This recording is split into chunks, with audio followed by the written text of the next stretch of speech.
Welcome back to the मंजिल भारत। कैसे हैं आप सब? I hope you are fine. So previous lecture से हमने जो टॉपिक स्टार्ट किया था that was scientific research. Scientific research जो आपका टॉपिक मेंशन है जनरल अवेयरनेस के अंडर, जिसमें से जेकेपीएसआई में आपको टोटल 20 क्वेश्चंस आएंगे। तो साइंटिफिक रिसर्च को ही हम स्टडी कर रहे थे और इसमें हमने उन सभी टॉपिक्स को जो भी एडवांसमेंट हो रही है, चाहे फिर वो स्पेस की कैटेगरी में हो, चाहे फिर वो बायोटेक्नोलॉजी की कैटेगरी में हो, चाहे इंफॉर्मेशन एंड कम्युनिकेशन टेक्नोलॉजी में हो या फिर डिफेंस में हो, उसे हमें स्टडी करना है। ठीक है, तो हम मंथली कर रहे थे। तो प्रीवियस हमने जनवरी मंथ में जो भी इंपॉर्टेंट रिसर्च में जो भी न्यूज में रहा है उसे डिस्कस किया था in the form of MCQs और फिर हमने उसे डिटेल में पढ़ा था। तो आज हम 2 मंथ्स को क्लब करके जो है वो स्टडी करेंगे, दैट इज फरवरी एंड मार्च। तो इन दोनों मंथ में जो भी टॉपिक न्यूज में रहे हैं रिसर्च से रिलेटेड, उन्हें हम स्टडी करेंगे again in the form of MCQs, ताकि जो है आपका टाइम जो है वो उतना वेस्ट ना हो। तो चलिए स्टार्ट करते हैं पहले क्वेश्चन से। तो यहां पर डिफेंस से रिलेटेड है ये क्वेश्चन। पूछ रहे हैं कि विच one of the following countries participated in Dharma guardian. तो ये एक एक्सरसाइज है धर्मा गार्जियन। जब भी डिफेंस की बात होती है तो कोई मिसाइल्स अगर आई हैं, कोई आर्टिफैक्ट्स कुछ अच्छे वैसे आए हैं और कुछ एक्सरसाइजेस हैं, तो उससे रिलेटेड क्वेश्चंस आ सकते हैं। तो यहाँ पे धर्मा गार्जियन पूछा जा रहा है। इसमें एक मेंबर जो है वो तो इंडिया है। Now they are asking what is this other member जो भारत के साथ धर्मा गार्जियन जो एक्सरसाइज है उसमें पार्टिसिपेट किया। ओके, तो ऑप्शंस क्या है? USA, France, Indonesia and Japan. So इसका सही आंसर है option number D, that is Japan. ठीक है, डिटेल में इसे पढ़ते हैं। सो फिफ्थ एडिशन जो है वो 2024 में fifth edition of military exercise Dharma guardian जो है वो हेल्ड हुआ था। ठीक है, किस किस के बीच में हुआ था? इंडियन आर्मी और जापान की आर्मी के बीच में। ठीक है, कहां हुआ था? राजस्थान में हुआ था। ठीक है, तो आपको ध्यान रखना है कंट्रीज का नाम और कौन सी डिफेंस फोर्सेस है ये भी आपको ध्यान रखना है। ठीक है, आर्मी है और राजस्थान में। ठीक है, कब कब होती है ये एनुअल एक्सरसाइज है। ठीक है, तो हर साल ये कंडक्ट कराई जाती है, एनुअल एक्सरसाइज है। ठीक है, तो हो सकता है कि क्वेश्चन जो है आपको स्टेटमेंट वाइज भी पूछे जा सके, है ना। तो स्टेटमेंट वाइज जब आते हैं तो 2 से 3 आपको उनके बारे में स्टेटमेंट्स दी होती है और आपको बताना होता है कौन सी करेक्ट है। तो ऐसे में आपको थोड़ा ज्यादा उसके बाद नॉलेज होना जरूरी है। जैसे अब ये मिलिट्री एक्सरसाइज की बात करें तो सिर्फ ये जानना काफी नहीं है कि इंडिया और जापान के बीच में, बल्कि ये एक एनुअल एक्सरसाइज है, रिसेंटली राजस्थान में हुई थी। ठीक है, और आर्मी के बीच में ये हेल्ड कराई जाती है। ठीक है, contingent of both sides comprises of 40 personal each. ये उतना इंपॉर्टेंट नहीं है, दोनों ही साइड से अराउंड 40 पर्सनल जो है वो पार्टिसिपेट करते हैं। क्लियर? चलिए बढ़ते हैं नेक्स्ट क्वेश्चन की तरफ। With reference to BrahMos missile, again defence से रिलेटेड है। तो ब्रह्मोस मिसाइल से रिलेटेड आपको कुछ स्टेटमेंट्स दिए गए हैं। ठीक है, ये अक्सर न्यूज में रहती है मिसाइल, तो एग्जाम में आपको पूछा जा सकता है। तो पूछ रहे हैं, इसमें 2 स्टेटमेंट दी है, आपको बताना है कौन सी सही है। चलिए पढ़ते हैं क्या स्टेटमेंट है। It is a 3 stage missile with a solid propellant booster engine. ये 3 स्टेज मिसाइल है। दूसरी स्टेटमेंट कहती है the missile derived it's name from Brahmaputra and Moskva reverse. तो ब्रह्मोस जो मिसाइल है ना, सेकंड स्टेटमेंट तो बिल्कुल सही है। इसका जो नाम है ये ब्रह्मपुत्र और मोस्का रिवर से मिलकर ही बना है। ठीक है, बट फर्स्ट पॉइंट की अगर हम बात करें तो ये इनकरेक्ट है, क्योंकि ये 3 स्टेज नहीं है, ये 2 स्टेज है। ठीक है, it's a 2 stage. So correct answer क्या हो जाएगा हमारा? Only option number 2 only.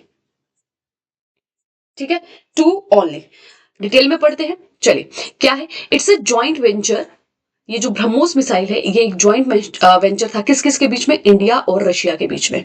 ठीक है, इसीलिए इंडिया में बहने वाली ब्रह्मपुत्र का नाम और रशिया में बहने वाली मोस्का रिवर का नाम मिलाकर इस मिसाइल का नाम रखा गया, दैट इज ब्रह्मोस मिसाइल। ठीक है, और ये फॉर्म कब हुआ था? 1998 में हुआ था और इसका पहला सक्सेसफुल लॉन्च की अगर हम बात करें तो दैट वाज इन 2001। मिसाइल की अगर बात करें तो ये 2 स्टेज की मिसाइल है। ठीक है, सॉलिड प्रोपेलेंट बूस्टर इंजन ही इसमें यूज होता है, बट 2 स्टेज पे होता है। ठीक है, फर्स्ट स्टेज जो है वो मिसाइल को सुपरसोनिक स्पीड पे लेकर आती है और फिर देन उससे सेपरेट हो जाती है। सुपरसोनिक मींस जो स्पीड, जो आपकी साउंड की स्पीड है उससे ज्यादा। ठीक है, सेकंड स्टेज में मिसाइल जो है, the second stage take the missile closer to 3 times the speed of sound in cruise phase। ठीक है, तो फर्स्ट फेज में सुपरसोनिक और तीसरे फेज में क्या है कि साउंड की स्पीड से 3 गुना ज्यादा उसे लेकर आती है। बात करें रेंज की तो अराउंड इसकी रेंज जो है 290 किलोमीटर है। ठीक है, एमटीसीआर के अकॉर्डिंग, ये अगर उसके ऑब्लिगेशन के हिसाब से देखें तो जो हमारी ब्रह्मोस मिसाइल है उसकी रेंज जो है it is around 290 kilometre. Clear? चलिए, सो आपको इसकी रेंज का ध्यान रखना है, ये 2 स्टेज पर है, ये ध्यान रखना है, इंडिया और रशिया के बीच में है, नाम कौन कौन सी रिवर से बनके बने हैं, ठीक है, और फर्स्ट टाइम ये कब हुई और इसका सक्सेसफुल लॉन्च जो है वो कब हुआ। ये 4 पॉइंट्स आपको ब्रह्मोस मिसाइल से रिलेटेड ध्यान रखने हैं। चलिए बढ़ते हैं नेक्स्ट क्वेश्चन की तरफ। एमटेक्स, एमटेक्स ये न्यूज में रहा फरवरी मार्च के मंथ में 2024 में। एमटेक्स आपको बताना है कि क्या है। It provides for settlement of disputed tax, जो भी टैक्स से रिलेटेड डिस्प्यूट्स रहते हैं उसके सेटलमेंट के लिए ये पर्टिकुलर कोई प्रोविजन बनाया गया है। कोविड-19 का वेरिएंट है जो बहुत ज्यादा इन्फेक्शियस है। लेटेस्ट एडवांसमेंट है नेवल टेक्नोलॉजी में, या सैटेलाइट है फॉर एनहांस्ड मेट्रोलॉजिकल ऑब्जर्वेशन, ठीक है, तो मौसम के बारे में जो ऑब्जर्वेशन करते हैं सैटेलाइट्स के थ्रू, उसकी थोड़ी ज्यादा अच्छी जानकारी लेने के लिए इस सैटेलाइट को डेवलप किया गया। ये एक सैटेलाइट है। सो एमटेक्स क्या है, इसका सही आंसर है is option number C, that is latest advancement in naval technology. Navy की टेक्नोलॉजी में एक नई एडवांसमेंट है एमटेक्स। क्या है ये, इसे देखते हैं। सो एमटेक्स की अगर फुल फॉर्म की हम बात करें तो that is maritime technical exposition, ठीक है, मैरीटाइम टेक्निकल एक्सपोजिशन। और इसकी तरफ ध्यान लाया गया था मिलान एक्सरसाइज में, जो कि 2024 में हुई थी विशाखापट्टनम में, ठीक है। और MTEX 24 is a 3-day exposition and foster collaboration and knowledge exchange between industries leader, researchers and defense personnel. It highlights India push towards a self-reliance in defense sector. तो ये जो MTEX है, ये जो कि मैरीटाइम टेक्निकल एक्सपोजिशन है, इसमें बहुत सारे लोगों ने पार्टिसिपेट किया, जैसे इंडस्ट्री लीडर्स हो गए, रिसर्चर्स हो गए, डिफेंस प्रोफेशनल हो गए। और इन सबका मकसद क्या है कि भारत को डिफेंस में सेल्फ रिलायंट बनाना। अभी तक आप देखते होंगे कि हम बहुत सारी मिसाइल्स हो गई या जो भी हमारे एमिनेशंस हो गए, आर्म्स हो गए, वो हम इंपोर्ट करते हैं। तो भारत को इस सेक्टर में सेल्फ रिलायंस बनाने के लिए ही इस एक्सपोजिशन को लाया गया, दैट इज MTEX। और किस कैटेगरी में है, नेवल में है, ये भी आप ध्यान रखें, ठीक है। So it showcase the latest advancement in naval technology, ठीक है। तो नेवी में जो भी न्यू टेक्नोलॉजी आई है, जैसे शिप बिल्डिंग से रिलेटेड हो, साइबर सिक्योरिटी से हो, सस्टेनेबल एनर्जी सोल्यूशन से हो, तो उन सबको इसने शो किया। क्लियर है? So MTEX 24 is related to advancement in a naval technology. चलिए क्वेश्चन नंबर 4 की तरफ बढ़ते हैं। क्वेश्चन नंबर 4 है, which one of the following is not a central armed police force. तो आपको बताना, ये जो ऑप्शंस देंगे हैं इनमें से CAPF का कौन पार्ट नहीं है, सेंट्रल आर्म पुलिस फोर्स, ठीक है। क्या क्या है options, Assam rifles, national security guard, Indian coast guard, और डी है central industrial security force, that is CISF। तो इनमें से कौन है जो सेंट्रल आर्म पुलिस फोर्स का पार्ट नहीं है, ये आपको बताना है। So correct answer is option number C, that is Indian Coast Guard, ठीक है। Indian Coast Guard is not a part of CAPF। बाकी आप असम राइफल्स की बात करें, NSG की बात करें या CISF की बात करें, ये तीनों के तीनों ही हैं CAPF के पार्ट, ठीक है। ओके, तो CAPF की जब हम बात करते हैं तो उसमें 7 सिक्योरिटी फोर्सेज आती हैं, ठीक है। और ये जो है CAPF, ये किसके अंडर आता है, ministry of home affairs. Very very important, आप इसमें कंफ्यूज ना करें कि मिनिस्ट्री ऑफ डिफेंस के अंडर है, ये मिनिस्ट्री ऑफ डिफेंस के अंडर नहीं आता है, ठीक है। सेंट्रल आर्म पुलिस फोर्सेज जो है, इसके अंदर 7 सिक्योरिटी फोर्सेज आती हैं और ये आती है आपकी मिनिस्ट्री ऑफ होम अफेयर्स के अंडर, ठीक है।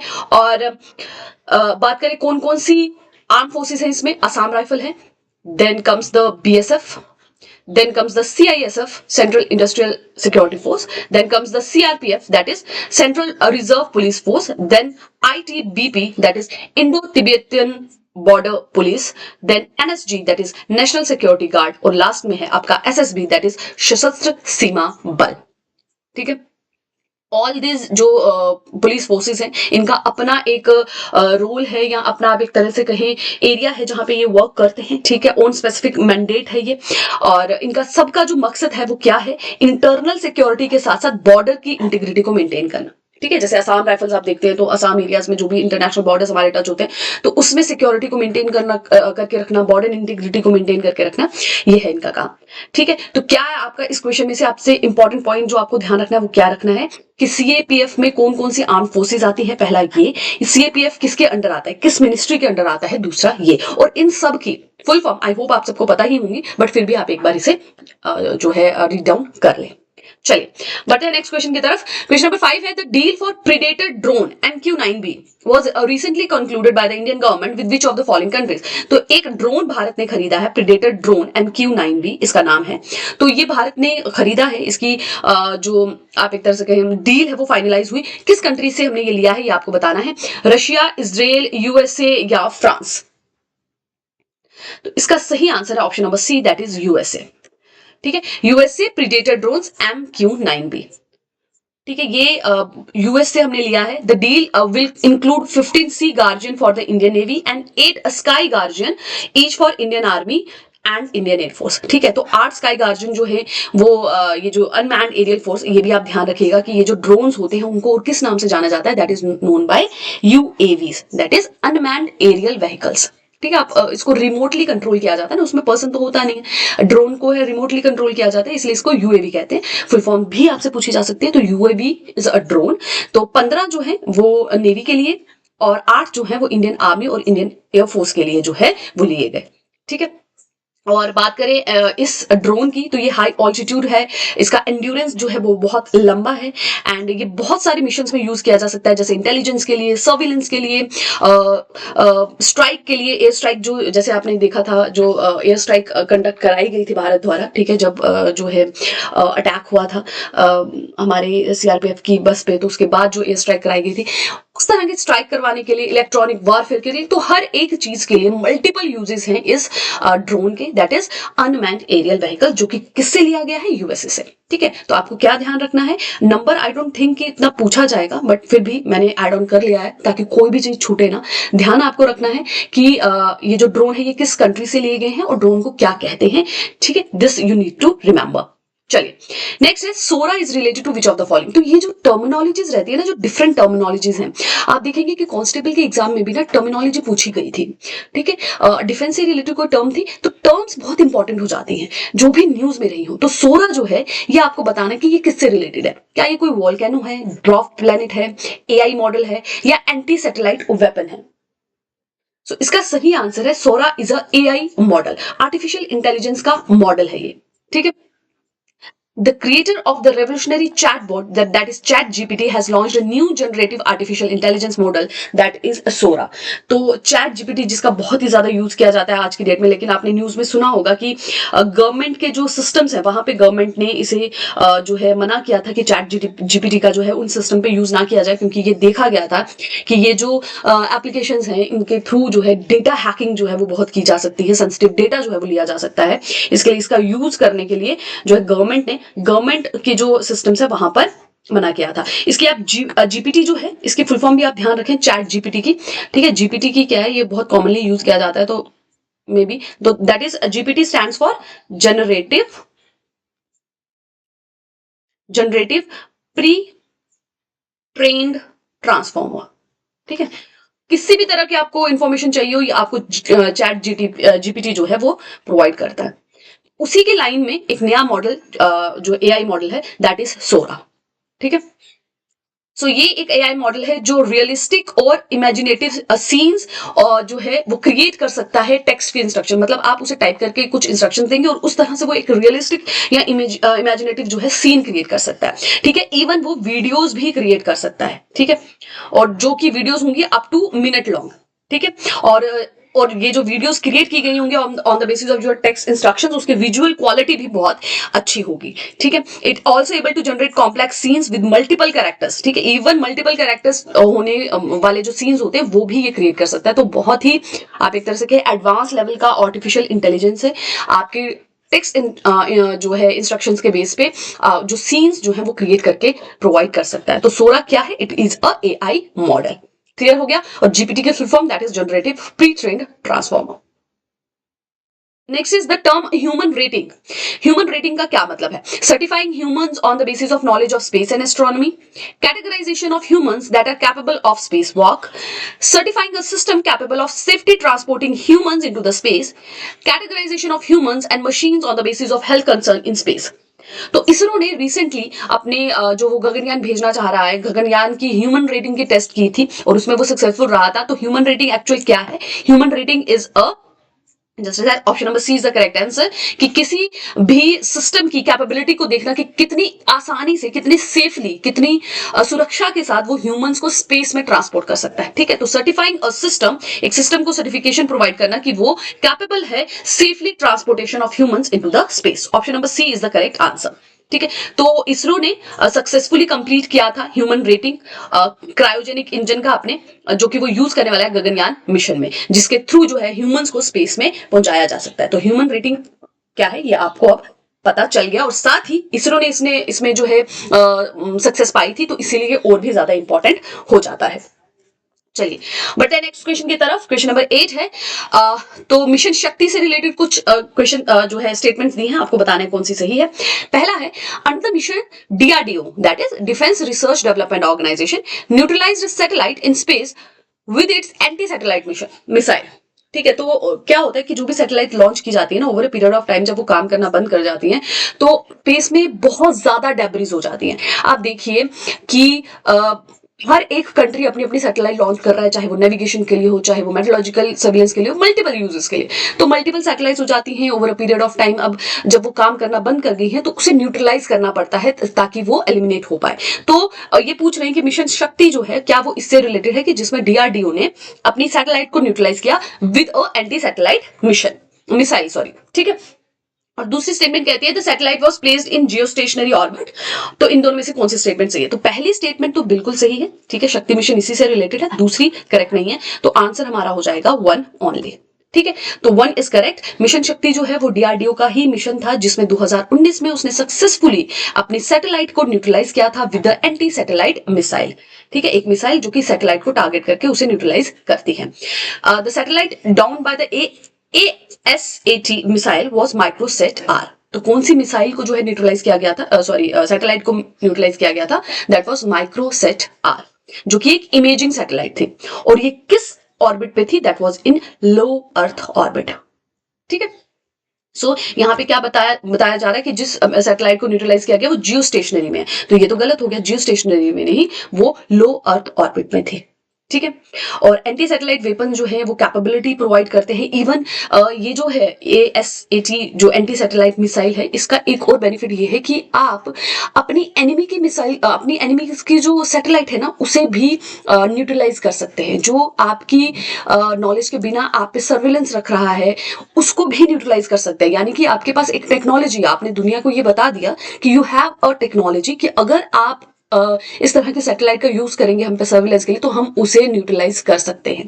ठीक है, तो anti satellite weapons provide the capability to shoot down enemy satellites in orbit, thereby disrupting critical communication and surveillance capabilities. ठीक है, और बहुत जरूरी हो जाता है आज के दौर में, जहां पर फिजिकल वॉरफेयर से ज्यादा जो है आप देखेंगे इंफॉर्मेशन कम्युनिकेशन टेक्नोलॉजी का वारफेयर या एडवांस टेक्नोलॉजी का यूज करके जो वारफेयर हो रहा है, उस ऐसे टाइम पर टेक्नोलॉजी में, रिसर्च में एडवांसमेंट बहुत जरूरी हो जाती है। क्योंकि अगर आप उसमें एडवांस नहीं कर रहे हैं, तो आपके एनिमीज जो है वो कहीं ना कहीं आपसे एक एज लेकर आपको जो है नुकसान पहुंचाने की कोशिश कर सकते हैं। तो काफी कंट्रीज ने अपना ये सिस्टम जो है वो डेवलप कर लिया था।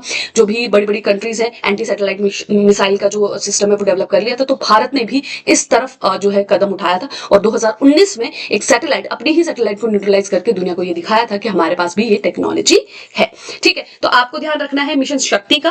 मिशन शक्ति जो है वो रिलेटेड है आपकी एंटी सैटेलाइट मिसाइल के मिशन से। ठीक है, ASAT क्या होता है आपको ये ध्यान रखना है, मिशन शक्ति का ध्यान रखना, और ये किसका मिशन था? डीआरडीओ का, ये भी आपको ध्यान रखना है। ठीक है, कौन सी सैटेलाइट का नाम आप ध्यान रख सकते हैं, बट वो इतना एग्जाम में नहीं पूछा जाएगा कि कौन सी सैटेलाइट। ये स्टेटमेंट वाइज क्वेश्चन मैं आपके लिए सिर्फ इसीलिए लेके आई हूँ, इस तरह से इन डेप्थ क्वेश्चन नहीं आएंगे आपको, बट मैं सिर्फ इसलिए लेके आई हूँ ताकि वो जो पर्टिकुलर टॉपिक है उसमें आपको कंप्लीट डिटेल मिल जाए। एक MCQ के थ्रू आपको कंप्लीट इन्फो मिल जाए, आपको बाद में उसे कहीं और से पढ़ने की जरूरत ना पड़े। ठीक है ना, अब मिशन शक्ति है कंप्लीट, आपको इस पेज पे आपको मिल गया सब कुछ, आपको बाहर से पढ़ने की जरूरत नहीं है। बस इसीलिए इन डेप्थ में क्वेश्चन आपके लिए लेके आई हूं। इस तरह के क्वेश्चंस जो है वो आपको नहीं आएंगे, डायरेक्ट ही पूछे जाएंगे। ठीक है, चलिए नेक्स्ट है, which one of the following states recently announce the launch of a digital detox initiative. तो ये एक पर्टिकुलर इनिशिएटिव है डिजिटल डिटॉक्स। ये किस राज्य द्वारा स्टार्ट किया गया, ये आपको बताना है। केरला, कर्नाटका, महाराष्ट्र या गुजरात? सही आंसर है इसका option number B, that is Karnataka. ठीक है। कर्नाटका ने स्टार्ट किया डिजिटल डिटॉक्स मिशन, और ये रिसेंटली इसने अनाउंस किया था कर्नाटका गवर्नमेंट ने। It will ensure a responsible gaming environment. ठीक है, एक रिस्पॉन्सिबल गेमिंग इन्वायरमेंट बनाने के लिए इस इनिशिएटिव को लाया गया। और ये किस चीज पे फोकस करेगा? It will focus on the time people spend in gaming and on social media. ठीक है, तो ये जो पर्टिकुलर इनिशिएटिव है ये क्या करेगा? ये लोग कितना समय अपना सोशल मीडिया पे गवाते हैं और ऑनलाइन गेम्स खेलने में गवाते हैं, उस पे एक तरह से आप करिए सर्विलेंस रखेगा, उस पे निगरानी रखेगा। ठीक है, although this initiative looks counter productive to the industry, the government is expected to spread awareness on the ills of the sector. Although जब आप ये देखेंगे कि कितना समय गेमिंग इंडस्ट्रीज पे, जो यहाँ गेमिंग ऑनलाइन गेमिंग्स पे जो है स्पेंड किया जा रहा है, ये गेमिंग इंडस्ट्री के लिए कहीं ना कहीं काउंटर प्रोडक्टिव होगा। ठीक है, कि लोग देखेंगे कि बहुत ज्यादा टाइम वेस्ट हो रहा है तो वो कम करेंगे। पॉजिटिव इसका क्या है कि लोगों में अवेयरनेस आएगी। ठीक है, so the program will enable meaningful and constructive use of technology while minimizing its adverse effects on individual and society. So as a part of initiative, both online and offline digital detox center will be set up. ठीक है, online और offline दोनों ही centres जो हैं वो setup किए जाएंगे, जो कि ये बताएंगे कि कितना टाइम जो है सोशल मीडिया और ऑनलाइन गेमिंग प्लेटफॉर्म्स पे जो है स्पेंड किया जा रहा है, जिससे लोगों में अवेयरनेस हो और लोग कहीं ना कहीं इस चीज से थोड़ा सा दूर हटें। Next CAR 19। ये क्या है next CAR 19? This terminology next CAR 19 ये क्या है? न्यूली डेवलप्ड आरएनए बेस्ड कोविड-19 vaccine, indigenously developed CAR T cell therapy, a dwarf planet, a supercomputer. So सही आंसर है इसका option number B, indigenously developed CAR T cell therapy. CAR T cell therapy, हमारी जब immune system की हम बात करते हैं तो इम्यून सिस्टम में हमारे दो तरीके के सेल होते हैं, एक बी सेल्स होते हैं और एक होते हैं टी सेल्स। ठीक है, तो टी सेल थेरेपी का ही नाम है, जो कि डेवलप की गई है और अब कमर्शियल यूज के लिए ओपन कर दिया गया है। ठीक है, और for B cells cancer, types of cancer that form the immune system cells such as leukaemia and lymphoma. और ये किस लिए डेवलप की गई है? ये पर्टिकुलर थेरेपी आपको किस में हेल्प करेगी? ये हेल्प करेगी ब्लड कैंसर्स में, ल्यूकीमिया एंड लिम्फोमा। वो कैंसर्स जो इम्यून सिस्टम को और ब्लड को अफेक्ट करते हैं, उसको ट्रीट करने के लिए इस पर्टिकुलर थेरेपी का स्टार्ट किया गया है। तो आपको क्या ध्यान रखना है कि ये पर्टिकुलर टर्मिनोलॉजी जो है वो किससे रिलेटेड है? ये भाई टी सेल थेरेपी से रिलेटेड है। और टी सेल थेरेपी किसके लिए चाहिए? ल्यूकीमिया और लिम्फोमा के लिए चाहिए। ल्यूकीमिया क्या हो गया? ब्लड कैंसर हो गया, जो व्हाइट ब्लड सेल का कैंसर होता है। और लिम्फोमा क्या हो गया? ये लिम्फ नोड्स का जो है कैंसर होता है। ठीक है, it has been developed by the collaborative by ImmunoACT, a company incubated at the Indian Institute of Technology Bombay IIT and Tata Memorial Hospital। तो किसके द्वारा एस्टैब्लिश किया गया है? IIT बॉम्बे और टाटा मेमोरियल हॉस्पिटल, इन दोनों के कोलैबोरेशन के साथ इसको डेवलप किया गया है। ठीक है, और अब इसको कमर्शियल यूज के लिए ओपन कर दिया गया है। तो ध्यान आपको रखना है ये पर्टिकुलर चीज है क्या, किसके लिए है और किसके द्वारा डेवलप की गई है। क्लियर? चलिए नेक्स्ट है with reference to anti microbial resistant. Anti microbial resistance जो है उसके बारे में कुछ स्टेटमेंट दी गई हैं। जो माइक्रोबियल ड्रग्स हम लेते हैं, एंटीबायोटिक्स हम लेते हैं, जब भी कभी हमें इन्फेक्शन हो जाता है तो हम कभी कभी लोग क्या करते हैं कि डॉक्टर की प्रिस्क्रिप्शन के बिना ही जाके एंटीबायोटिक्स लेते हैं। एक दिन खाई, 2 दिन खाई और तीसरे दिन जो है वो उसे बंद कर देते हैं जब उनको सिम्टम्स आना बंद हो जाते हैं, उसका कोर्स कंप्लीट नहीं करते हैं। तो इससे क्या होता है कि over a period of time जो माइक्रोब्स, जो बैक्टीरिया के अगेंस्ट आपने जो है मेडिसिन ली थी, वो उसके रेजिस्टेंट हो जाते हैं, क्योंकि वो बॉडी से तो आपके एलिमिनेट हुए नहीं, आपने कोर्स कंप्लीट किया नहीं, बस वो थोड़े से सप्रेस हो गए। ओवर पीरियड ऑफ टाइम वो उस मेडिसिन से रेजिस्टेंट हो गए। क्यों? क्योंकि उन्होंने अपने डीएनए में मॉडिफिकेशन कर लिया। ठीक है, फिर जब दोबारा से आपको इन्फेक्शन होता है, आप दोबारा से वो एंटीबायोटिक्स खाते हैं, तो वो एंटीबायोटिक आपको इफेक्ट नहीं करती, जिसकी वजह से लोगों में ये देखा जा रहा है that is anti microbial resistance. इसे कहते हैं एंटी माइक्रोबियल रेजिस्टेंस। जब आप एक मेडिसिन जिससे आपको रिलीफ मिलता था, ओवर पीरियड ऑफ टाइम अब आपको उससे रिलीफ नहीं मिलता, आपका इन्फेक्शन जो है उससे दूर नहीं होता, क्योंकि अब वो इन्फेक्शन एजेंट जो है उस मेडिसिन के रेजिस्टेंट हो गए हैं। ठीक है, तो स्टेटमेंट पढ़ते हैं क्या है? Self prescription without proper medical guidance is one of the leading causes of AMR. तो मैंने अभी आपको समझाया कि लोग बिना डॉक्टर की प्रिस्क्रिप्शन के खुद ही जाकर मेडिसिन, एंटीबायोटिक्स ले लेते हैं। अगर आपको वायरल इन्फेक्शन भी है तो भी जाके एंटीबायोटिक्स कंज्यूम कर रहे हैं। तो ये एक बहुत बड़ा रीजन है एंटी माइक्रोबियल रेजिस्टेंस का। तो ये तो बिल्कुल सही स्टेटमेंट है। नेक्स्ट है H1 rule of India prohibits the over the counter sale of antibiotics without a prescription. ये भी बिल्कुल सही स्टेटमेंट है कि हमारे देश में जो H1 रूल है उसके अकॉर्डिंग आप ओवर द काउंटर एंटीबायोटिक्स नहीं बेच सकते विदाउट डॉक्टर्स प्रिस्क्रिप्शन, बट आप देखेंगे कि वो फिर भी बिक रही है, लोग खरीद रहे हैं। थर्ड है the Kerala government launch operation Amrit to prevent the over use of antibiotics. Very very correct. Kerala government ने इसी चीज को ओवरकम करने के लिए एक ऑपरेशन को लॉन्च किया था जिसका नाम है अमृत, जिसमें उनका मकसद था कि लोगों को इस रेजिस्टेंस से बचाया जाए और एंटीबायोटिक्स का आप एक तरह से अनकंट्रोल यूज जो है उसे खत्म किया जा सके। तो हमारा जो ऑप्शन सही हो जाएगा ऑल द थ्री। ठीक है, तीनों की तीनों स्टेटमेंट ही सही। आई होप आपको ये क्लियर हो गया हो कि एंटीमाइक्रोबियल रेजिस्टेंस क्या होती है और ये तीनों स्टेटमेंट्स भी आपको क्लियर हो गई हूं। ठीक है, और डिटेल जो है आप वीडियो पॉज करके यहाँ पे से स्टडी जो है वो कर सकते हैं, बाकी मैंने आपको एक्सप्लेन कर दिया है। चलिए, नेक्स्ट इज ऑपरेशन संकल्प। ये किससे रिलेटेड है? Maritime security, tribal entrepreneurs, aspirational block programmes या साइबर सिक्योरिटी। ऑपरेशन संकल्प की अगर हम बात करें so it is related to maritime security. Maritime security से ये रिलेटेड है। ये इंडियन नेवी द्वारा लॉन्च किया गया था 2023 में और मकसद क्या था कि जो पायरेसी है उसे कंट्रोल करना। ठीक है, आप देखते हैं कि समुद्र के थ्रू ही सबसे ज्यादा जो है ट्रेड किया जाता है क्योंकि ये चीपेस्ट सोर्स बनता है, तो वहां पे पायरेसी को रोकने के लिए इस पर्टिकुलर ऑपरेशन को लॉन्च किया गया by Indian navy in 2023। So Indian navy ने मैरीटाइम सिक्योरिटी ऑपरेशन जो है गल्फ ऑफ एडन में और उसके एडजॉइनिंग एरिया में जो है वो स्टार्ट किया था, अरेबियन सी और off the coast of Somalia में भी। ठीक है, और पायरेसी क्या है? जो रॉबरी वगैरह की जाती है। ठीक है, इस पे बहुत सारी हॉलीवुड की मूवीज में है, जो रॉबरी की जाती है समुद्र में जो सामान लेके जा रहे हैं वहां पे जो रॉबरी की जाती है उसे पायरेसी कहते हैं। ठीक, तो ऑपरेशन संकल्प इंडियन नेवी द्वारा और किसके लिए? मैरीटाइम सिक्योरिटी के लिए।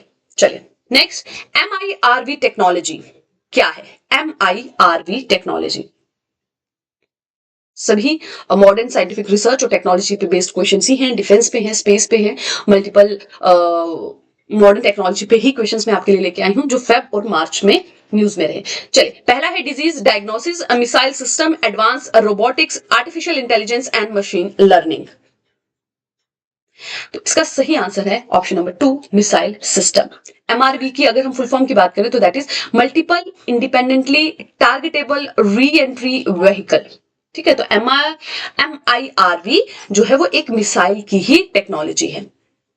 तो इस टेक्नोलॉजी से फायदा क्या होता है कि आप एक सिंगल मिसाइल में मल्टीपल वॉरहेड्स लगा सकते हैं। ठीक है, मल्टीपल, एक मिसाइल सिंगल है लेकिन जो वॉरहेड है वो आप उसमें मल्टीपल डाल सकते हैं जो कि अलग अलग टारगेट्स को हिट करे। एक ही टाइम पे एक सिंगल मिसाइल से आप मल्टीपल टारगेट्स को हिट कर सकते हैं क्योंकि उसपे वॉरहेड्स आपने डिफरेंट लगाए हैं। ठीक है, इवन आप उन सब वॉरफेयर्स को एक ही लोकेशन पे भी हिट कर सकते हैं। तो वो सभी के सभी एक मिसाइल है आपके पास, मल्टीपल उसमें वॉरहेड्स जो है वो अटैच किए गए, या तो वो अलग अलग लोकेशन पे भी हिट कर सकती है या वो सारी की सारी एक लोकेशन को भी हिट कर सकती हैं।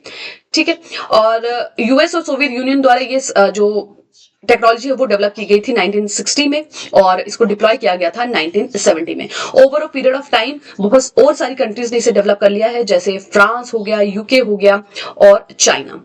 ठीक है, इवन पाकिस्तान का भी ये कहना है कि उसके पास भी ये पर्टिकुलर टेक्नोलॉजी है।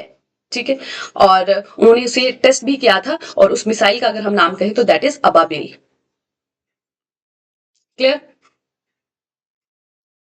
अभी की अगर हम बात करें तो अभी तक MIRV जो टेक्नोलॉजी है उसे कभी भी किसी भी तरह के कॉन्फ्लिक्ट सिचुएशन में यूज नहीं किया गया है। और भारत की अगर हम बात करें तो भारत ने भी इस टेक्नोलॉजी पर एक बेस्ड मिसाइल को टेस्ट किया है और वो जो पर्टिकुलर मिसाइल थी उसके 3 और 4, 3 से लेकर 4 तक वॉरहेड्स उसने कैरी किए थे। ठीक है, और there are other system that can carry as many as 15 warheads और इवन मोर। जो हमने टेस्ट किया है वो 4 से 5 वॉरहेड्स ले सकते हैं, बट ऐसे भी हैं जो 15 वॉरहेड्स तक कैरी कर सकते हैं। ठीक है, तो ध्यान आपको रखना है MIRV की full form, just a second. हाँ, एक ये पॉइंट आपको ध्यान रखना है, MIRV की फुल फॉर्म किससे रिलेटेड है? मिसाइल से रिलेटेड है। दूसरा आपको ध्यान रखना है किस किस कंट्री के पास ये है। ठीक है, यूएस के पास हो गया, सोवियत यूनियन के पास हो गया, France, UK, China and even India. ठीक है, this you need to remember. With reference to Agni missile consider the following statement. तो अग्नि मिसाइल से रिलेटेड कुछ स्टेटमेंट्स आपको बताना है। Agni V is a ballistic missile indigenously developed by the DRDO having a range more than 7000 kilometre. Agni missile are the main land-based delivery system for India nuclear weapons. It is integrated with the MIRV technology that allows multiple warheads to be, जो अभी हमने MIRV technology पढ़ी जिसमें आप एक missile में multiple warheads डाल सकते हैं, तो ये आपको देखने को मिलती है अग्निवीर मिसाइल में, ये देखने को मिलती है। अग्नि मिसाइल ज्यादा main land based delivery system, ये भी सही है। First statement is not correct, तो हमारा सही आंसर हो जाएगा ऑप्शन नंबर बी 2 and 3। ठीक है,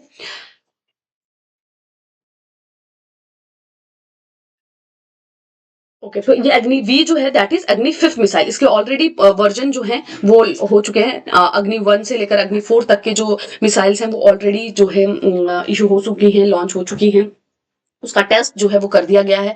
बात करें इसकी रेंज की, तो इसकी रेंज जो है वो 5000 किलोमीटर से लेकर 55,000 तक की है। ठीक है, तो यहाँ पर 7000 लिखा गया है, तो इसलिए ये स्टेटमेंट जो है इनकरेक्ट हो जाती है। सो इसकी जो रेंज है 5000 से लेकर 5500 किलोमीटर तक है। So that's why the first statement was wrong. ठीक है, तो आपको ध्यान रखना है कि अग्निवीर जो है इसमें MIRV टेक्नोलॉजी है।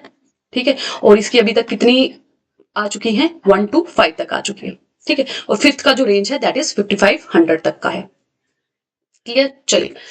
With reference to the space science and technology awareness training program, consider the following statement। तो ये कुछ स्टेटमेंट दी गई है स्टार्ट से रिलेटेड, स्टार्ट प्रोग्राम से रिलेटेड।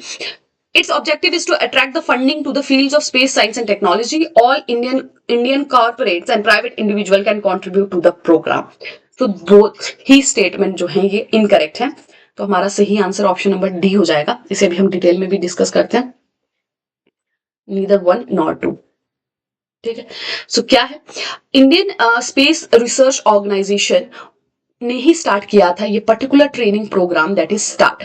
ठीक है, किसके द्वारा स्टार्ट किया गया, इसरो के द्वारा, और 2024 में इसे स्टार्ट किया गया। मकसद क्या था, यंगस्टर्स को लाना।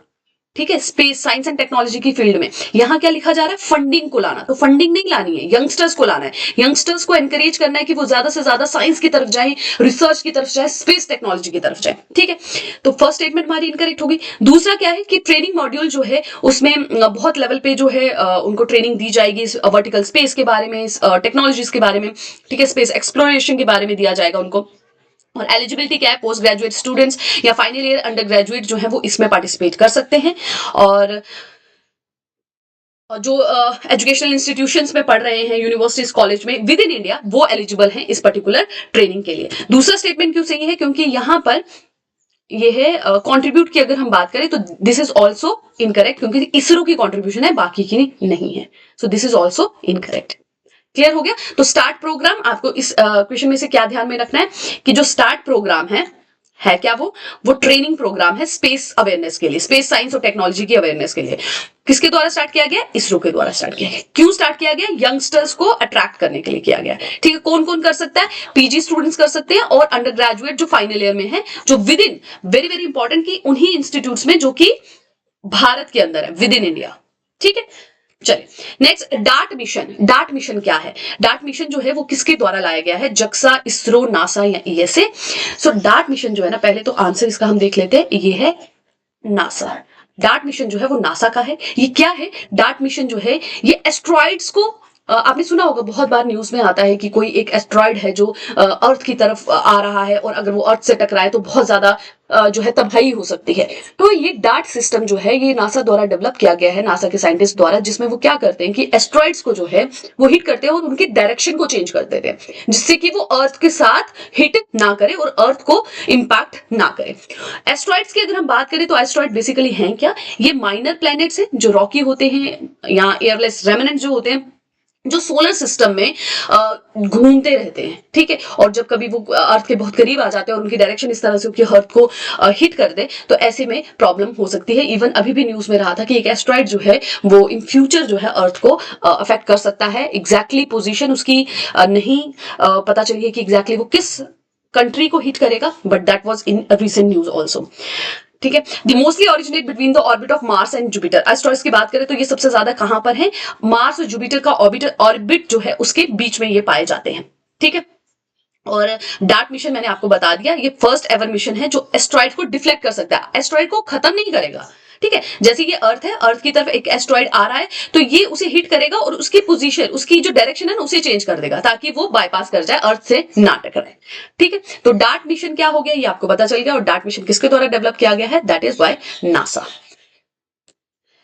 मत्स्य 6000 is related to which of the following? मत्स्य किससे रिलेटेड है? Ballistic missile launch by DRDO, a blue economy mission of India aims to harness potential of fisheries, deep ocean human submersible that aims to reach the ocean bed at a depth of 6 km, a spaceship on board of India's Gaganyaan mission launched by ISRO। इसका सही answer है option number सी, मत्स्य 6000 की अगर हम बात करें तो एक ये deep ocean human submersible mission है जो कि ओशन के बेड, मतलब ओशन का जो तल है उसकी को रीच करने के लिए ये पर्टिकुलर मिशन आप कह सकते हैं स्टार्ट किया गया है, जो कि 6 किलोमीटर तक की डेप्थ तक जाएगा। ठीक है, और ये किसका पार्ट है? ये भारत के समुद्रयान मिशन का पार्ट है, और ये पर्टिकुलर मिशन किसके द्वारा स्टार्ट किया गया है? मिनिस्ट्री ऑफ अर्थ साइंस द्वारा 2021 में स्टार्ट किया गया है, ताकि समुद्र के अंदर भी आप जानते हैं कि बहुत सारी चीजें जो स्टिल अनएक्सप्लोर है, क्योंकि बहुत ज्यादा डेप्थ तक हम नहीं जा पाए हैं। तो फर्दर डेप्थ में हम जैसे जैसे जाते हैं और ज्यादा चीजें देखने को मिलती हैं। तो अप टू 6 किलोमीटर की डेप्थ तक जाने के लिए ये मिशन डेवलप किया गया समुद्रयान, और उसी का पार्ट है मत्स्य 6000। ठीक है, क्लियर?